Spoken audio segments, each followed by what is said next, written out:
মাসুদ ভালো ইয়ে না, কিন্তু মাসুদ ভালো হয় না। মাসুদ ফালায় না, কিন্তু মাসুদ ফালাই যায়।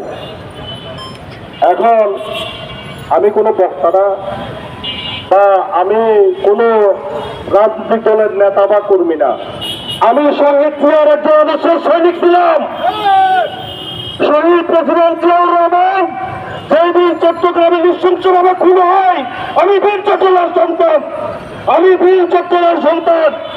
৯৬ সালে যখন তারেক রহমানকে, তখন খালেদা জিয়া যখন চট্টগ্রাম নিয়ে গেছিলেন রাজনৈতিকভাবে পরিচয় করে দেওয়ার জন্য, সেই দিন আমরা আওয়ামী সন্ত্রাসীদের বন্দুকের দলভুক্ত করে আমরা ওখানে গিয়েছিলাম।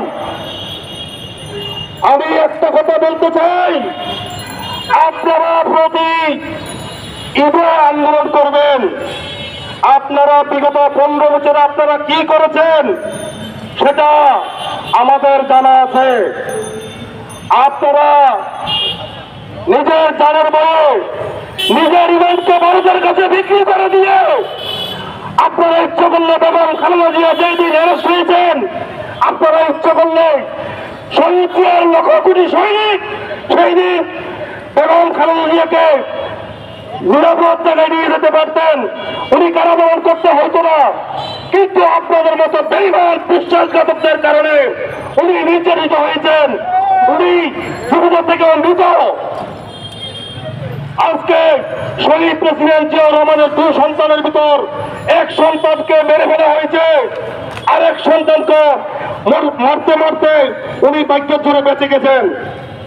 আমি আপনাদের উদ্দেশ্যে একটা কথা বলতে চাই, আপনারা যে দুবাসীর আচরণ করতেছেন, আপনাদের এই দুবাসীর আচরণগিরি বন্ধ করেন। আপনারা, আমি সরকারকে বলতে চাই, জাতীয় নেতৃবৃন্দ, বিএনপি যারা জাতীয় নেতৃবৃন্দ আছেন, আমি আপনাদেরকে শ্রদ্ধা করে বলতে চাই, আপনাদের এই পাছালদানি, আপনাদের এই ফালতু কথাবার্তা আপনারা এগুলো বন্ধ করেন। আপনারা গত 16 বছর কি করেছেন? কিছু করতে পারেন নাই। আমি গত পরশুদিন শহীদ প্রেসিডেন্ট জিয়াউর রহমানের কবর জিয়ারত করতে গিয়েছিলাম, সেখানে গিয়ে আমি আমার আবেগ ধরে রাখতে পারি নাই। আমি আপনাদেরকে পরিষ্কার করে বলতে চাই, আপনারা 15 বছর অনেক কিছু করেছেন, কিন্তু কিছুই করতে পারেননি। আপনারা তাদের রক্তের বিনিময়ে আপনারা আজকে জেলখানা থেকে বের হয়েছেন। আপনারা সেই 5 তারিখে আপনারা বলেছেন যে আজকে এই ছেলেরা রাজপথে যদি না নামতো, আপনারা তার আগে থেকে বলেছেন যে এই ছাত্রদের সাথে আমাদের কোনো রাজনৈতিক সম্পর্ক নাই, আমরা ওদের আন্দোলনের সাথে সম্পৃক্ত নাই। এখন আপনারা এসেছেন আপনাদের ক্রেডিট নিতে। আপনাদের তো ভিডিও ফুটেজ এখন ডিজিটাল যুগ, এখন আমি কি বলতেছি এটা হাজার হাজার বছর ধরে সংরক্ষণ করা থাকবে। তারেক রহমানের বিরুদ্ধে অভিযোগ, বেগম খালেদা জিয়ার বিরুদ্ধে অভিযোগ, বিগত ফ্যাসিস্ট যে অভিযোগগুলো করেছিলেন সেগুলোর কোনো বৈধ এভিডেন্স নেই। ওনারা চাঁদের বুড়ির গল্পের মতো পাবলিককে শুনিয়েছেন, পাবলিক শুনেছে, সেটার কোনো ডিজিটাল এভিডেন্স নাই। কিন্তু ফ্যাসিস্ট আওয়ামী লীগ যেই অন্যায় করেছে আপনাদের উপরে, এগুলোর এভিডেন্স আছে। আপনারা আজকে কি করে বুঝে যান সেগুলা? আপনারা যাদের রক্তের বিনিময়ে আপনারা আজকে মুক্ত কথা বলতে পারতেছেন, আপনাদের বাক স্বাধীনতা প্রকাশ করার সুযোগ পেয়েছেন, আপনারা দ্বিমত প্রকাশ করার সুযোগ পেয়েছেন, আপনারা কিভাবে তাদের সাথে নিমক হারামি করে কথা বলেন, আপনারা কিভাবে তাদেরকে তুচ্ছ তাচ্ছিল্য করে কথা বলেন। যে ইলেকশনকে আপনার সারা বাঙালি অবৈধ ঘোষণা করছি, আগামী নির্বাচন, সেই নির্বাচনকে আমরা সমস্ত বাঙালি ঘৃণা ভরে, সমস্ত বাংলাদেশি আমরা ঘৃণা ভরে প্রত্যাখ্যান করেছি। সেই ইলেকশনকে আপনারা অবৈধ ঘোষণা করে আবার সেই ইলেকশনে আপনারা কিভাবে মেয়র হওয়ার আশা করেন?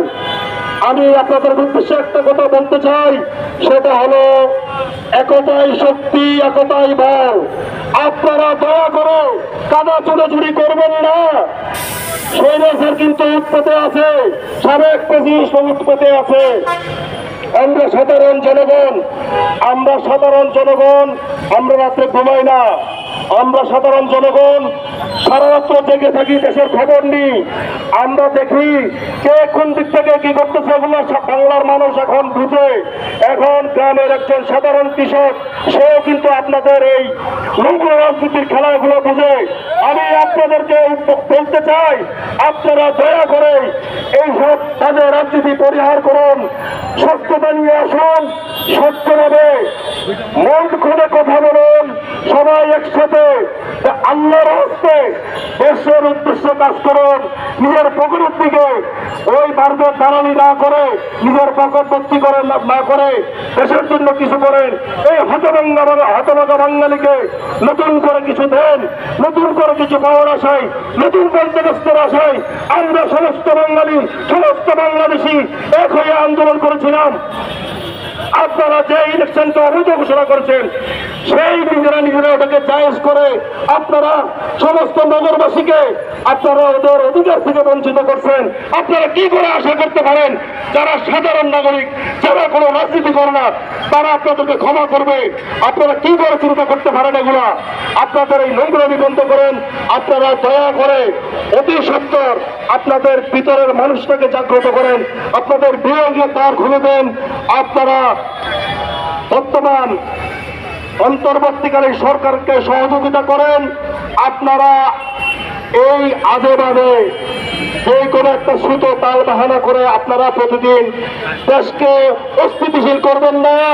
উনি ওয়াদা করেছেন ইলেকশন দিবে, তবে ইলেকশন দেওয়ার জন্য প্রশাসন থেকে সবকিছু একটা সিস্টেম আনতে হবে। আপনারা ওই পর্যন্ত ধৈর্য ধারণ করুন। উনি যত ওয়াদা দিয়েছেন ওয়াদা দিবেন, দয়া করে আপনারা